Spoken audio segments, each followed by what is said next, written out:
My name's Josh Dixon. I'm an addictions counselor, trauma therapist, and a positive psychologist. And I'm also the clinical director and founder of Resurface. And I'm delighted to have with me today my co-host Gloria. And we will be discussing today leading by example. And Gloria, what I wanted to ask you was, in my profession as a sort of therapist, I have to model certain behavior to my clients, because if I don't, I'm a fraud. And I've noticed that the more deep I get into my work, the more I have to sort of walk the walk, as they say. And this is, something that I'm very grateful for, because I have an external influencer as well as my own, internal motivation. But I do find, that it's hard. It's hard, and I think this is something that a lot of people find, and I'm wondering what you make of that in your own life, being a sort of spokesperson. Thank you, Josh. I think it's very important that we discuss this, because I have a lot of colleagues who are brilliant at what they do, especially doing the battle of ideas, but they don't have the emotional tools as to handle what the public exposure brings when you start becoming the message that you are also sharing with people. So I think that it is very important to understand that it doesn't matter what we say, as much as if we can lead by example, and people actually will check up on the way that you live your life to see if there is coherence and if there is congruency in between what you're saying versus what you are doing.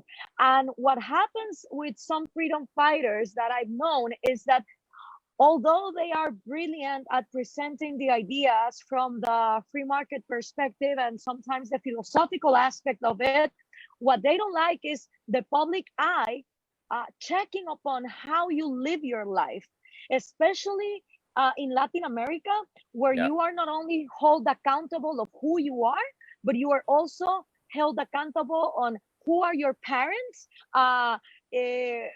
what is your family about, and all of this brings sometimes biases in the criticism, because people can be criticized, for example, to say, but you defend capitalism because you were born rich and you don't know about struggling and being poor.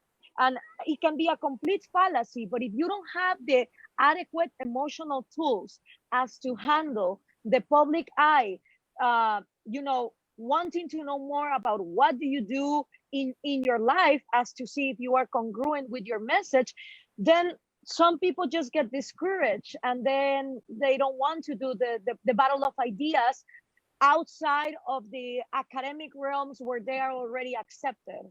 Sure. And, I do hear a lot of criticisms, particularly of libertarians, is that they're very happy to write an essay and post the essay somewhere and then not really go any further than that.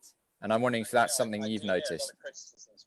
Yes, actually, I've noticed that, because I come from Francisco Marroquin University in Guatemala, which has been, a free market oriented place with also the philosophy of Ayn Rand. There are a lot of people who feel very comfortable into discussing the ideas inside of the university, or I also, living in Washington, D.C., like working with Cato Institute within the think tanks, but not everybody wants to expose themselves and the ideas outside with people that are not used to or familiar with the terminology or who the authors are.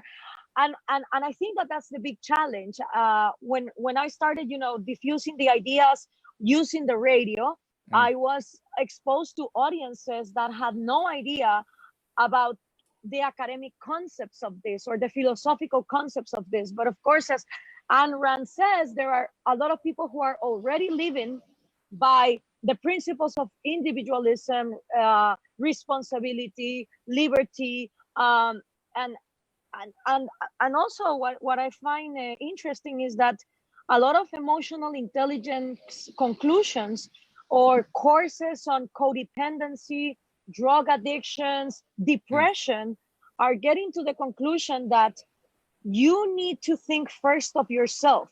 So selfishness is becoming a tool for people who want to disengage from toxic relationships or addictions or depression. So some people are arriving to the approaches that we have arrived towards freedom, maybe not by the free market economics, maybe not by the philosophy of Ayn Rand per se, but because it's becoming more evident that you need to focus on yourself and be a healthy human being physically and mentally in order to have healthy relationships towards all the people that you relate with, whether it be your government or your family. So I think that that's a strategy that we can also use into living by example. It's very interesting you say that just now, actually, because I do a lot of work with people suffering from codependence, addiction, etc. And within sort of rehab terminology, we often use that you have to move to a position of enlightened self-interest. And that's quite common because, as you say, if you are predominantly living your life for everyone else, which is what a codependent does, you will be miserable. And that within psychology is well accepted, that you have to work on your own internal resources, etc., to give yourself a chance. And also that, I think to lead by example, you have to have self-esteem. And Yes. if you don't have self-esteem, you will crumble at the first obstacle you come across. And as you probably know, self-esteem requires being able to ask of yourself, am I able and am I worthy? And those are the prior questions that you need to have well in place. And I would say that maybe some of the people you're talking about who struggle to walk the walk, which is the kind of colloquial expression of leading by example, probably either have low self-esteem, or they particularly don't think they're able enough to do this work, or they're scared, or they don't think they're worthy of being a proponent of exposing better ideas, etc. And I'm wondering whether that's something that you have noticed or come across in colleagues and in opponents as well. Yeah, I think because I move a lot in between libertarians and also objectivists. Yeah. I have found that when you don't have the philosophical ground that Ayn Rand provides, and you only repeat, free market economics and trying to push the data towards people, you don't understand that, at least in Latin America, where I have developed my work, you have a cultural structure that is built on the basis of destroying your self-esteem. You have Catholicism, which teaches you that if you think of yourself, you're a sinner, and you must sacrifice towards the others. Poverty is seen as a virtue in itself, right? The poorer you are, the bigger your house in the heavens is going to be, and not only because of Catholicism and that religious tradition of self-sacrifice, you also have populist governments who teach people that they are too incapable, too useless, and too ignorant in order to know how to live their lives. So they need this politician, this messiah that is going to solve every single one of their problems. If they just, they put their faith in this guy, and everything is going to be taken care of. And then you have also this patriarchal ancestry, dysfunctional way of seeing family. And it's not only patriarchal, it's also matriarchal, where your mom and your dad always know best. And if you're a kid, you're not able to question. You're not able to question authority. You're not able to question religion. So every day in Latin America, with domestic violence, with oppression, the curiosity of a kid into understanding the world, asking, why is this like this, is completely neglected by just saying shut up, be quiet, kids don't ask questions. And this is something that Ayn Rand talks about, right? Like the worst perversion that adults can inflict into kids is annihilating their curiosity into understanding the world. So I see a lot of misunderstanding in people who want to shove free market economics into populations that have been indoctrinated into despising freedom. because Yeah. being free means being responsible, right? The ability to respond onto what life throws at you. So if we don't go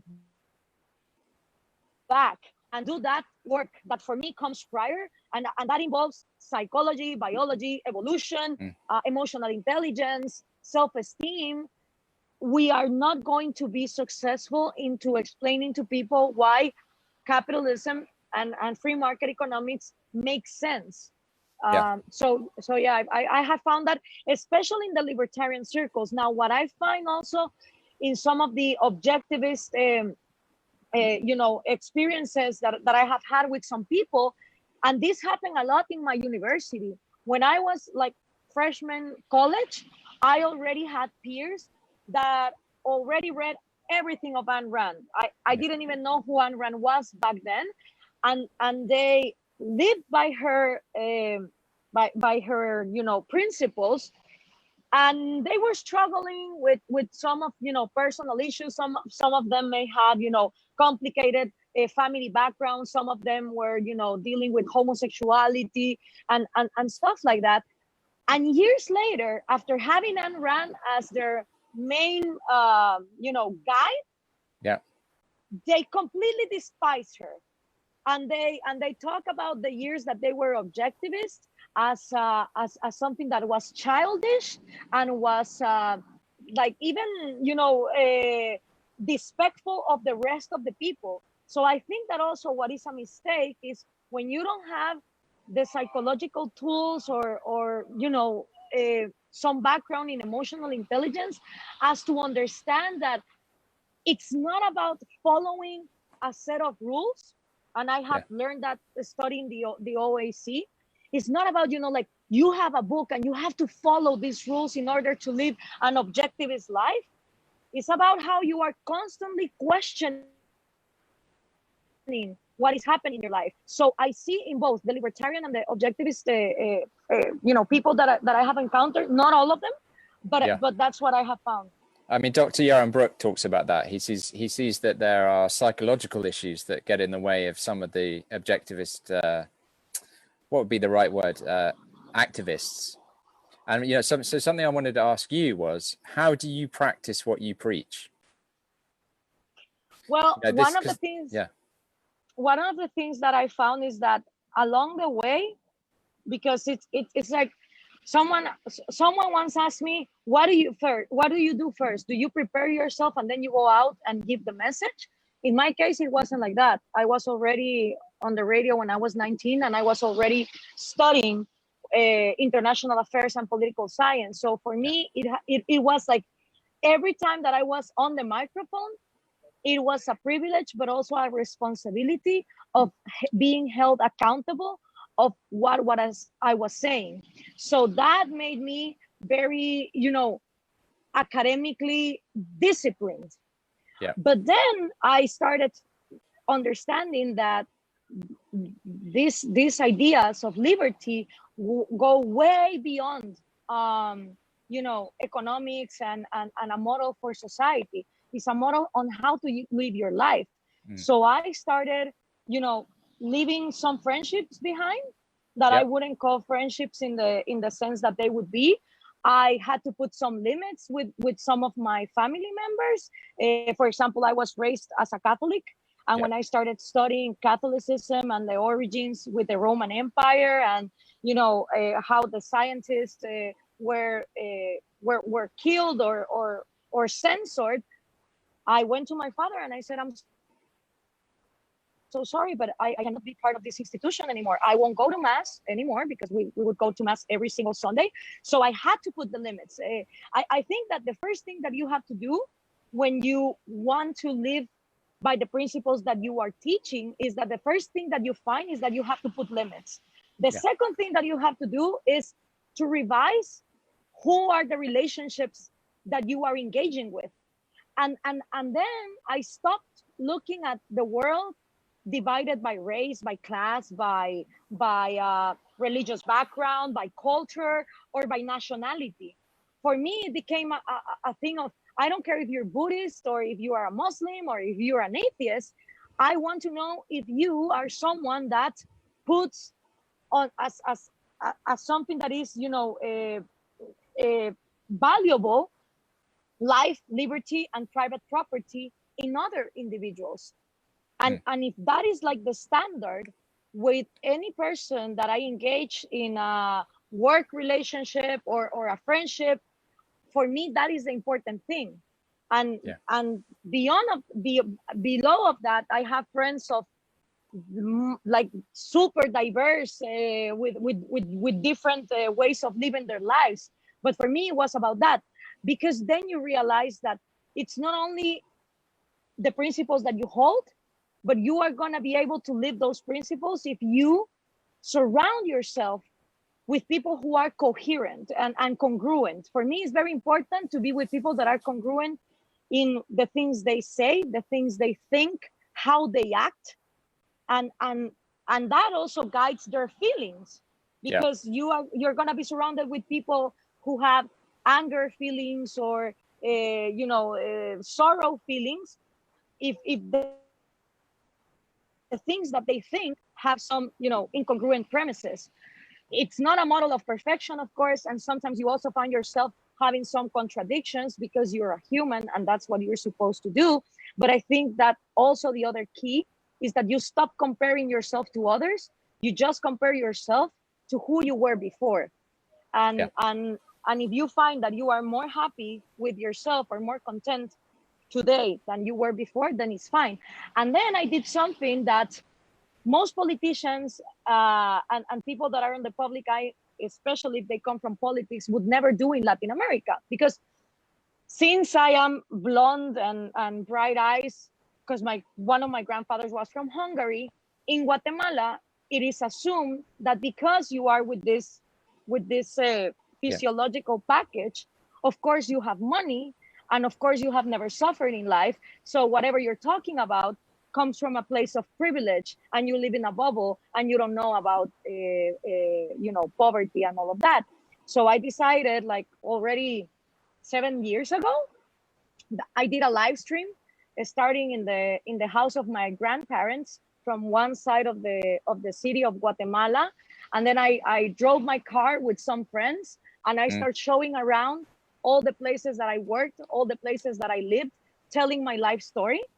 And I put it out there, and it was a way of saying, go and look what politician or what a public figure in Guatemala would be able to give you in full disclosure who their family is and where do they come from. This is what it is. Whatever you judge of it, judge it by the standard of their reality, instead of having misconceptions in your mind of what is it about.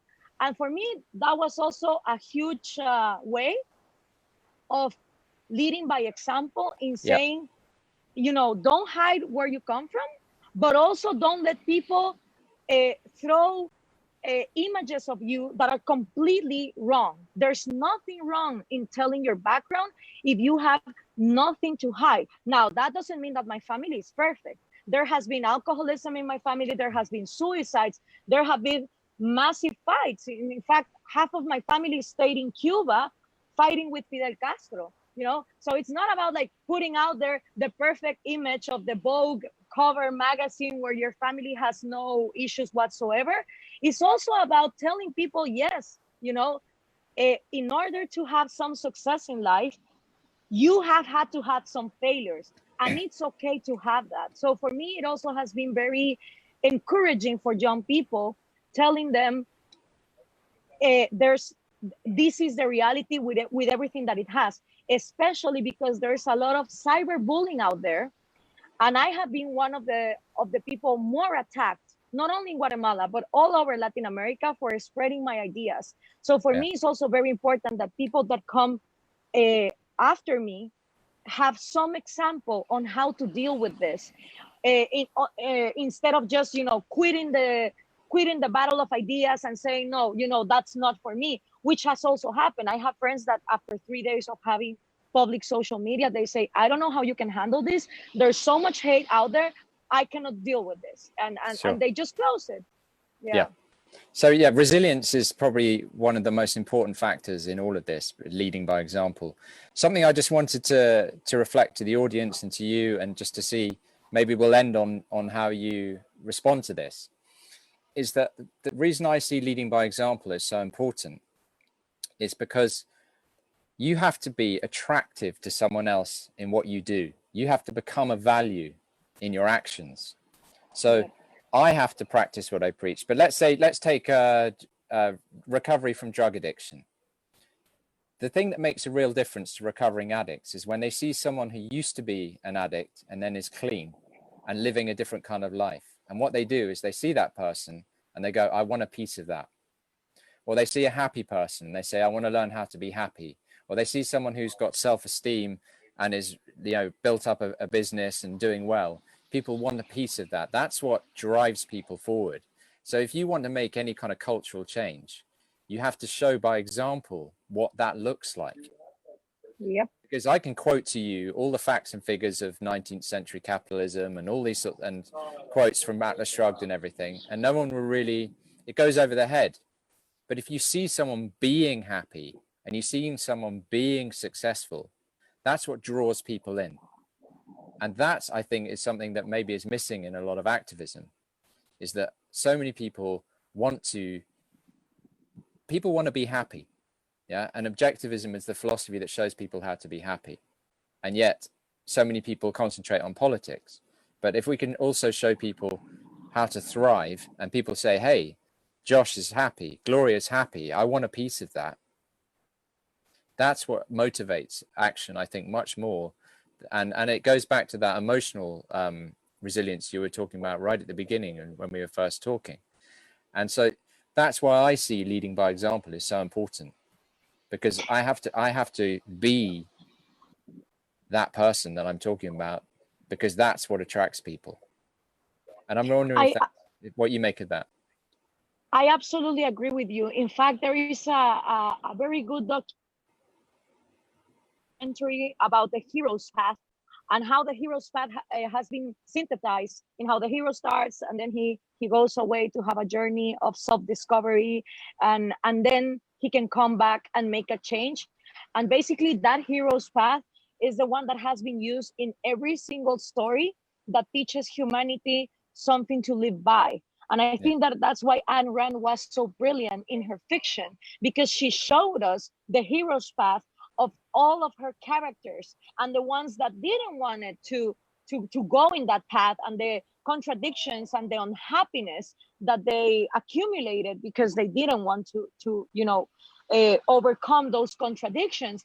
And that hero's journey has been used in Star Wars, in Lord of the Rings, in every Disney movie. And it's because something that Tyrion Lannister says in Game of Thrones: the only thing that people always remember is stories.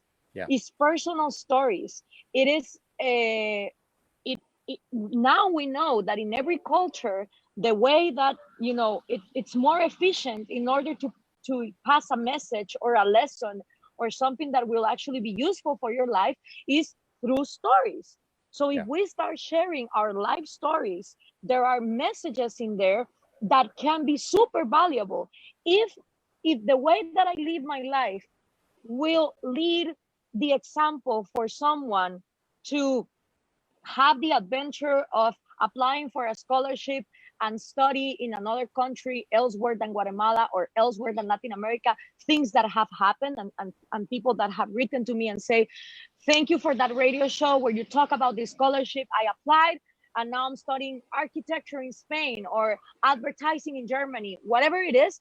For me, that is way more valuable than if, Guatemala one day becomes a free market country, which I would also love. But if I can impact with my example other people as to be brave enough and saying, yeah, it's okay to fail, but if I fail, eventually I will succeed.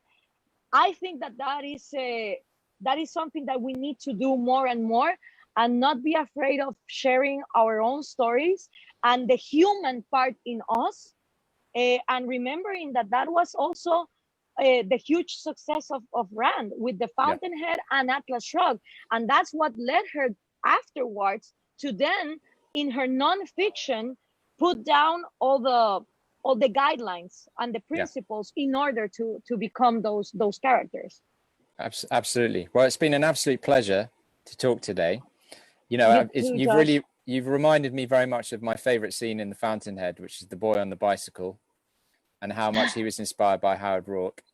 And you know, Howard Rourke always led by example.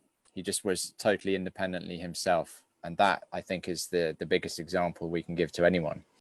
So tomorrow's show will be hosted by Rucker and Nikos, and Zubi will be the guest, and the topic will be the silent majority. But Gloria, you have a fantastic evening, and thank you. Thanks so much for all your insight, and look forward to hearing you soon. Thanks very much. Look forward to. Bye. Bye. See you.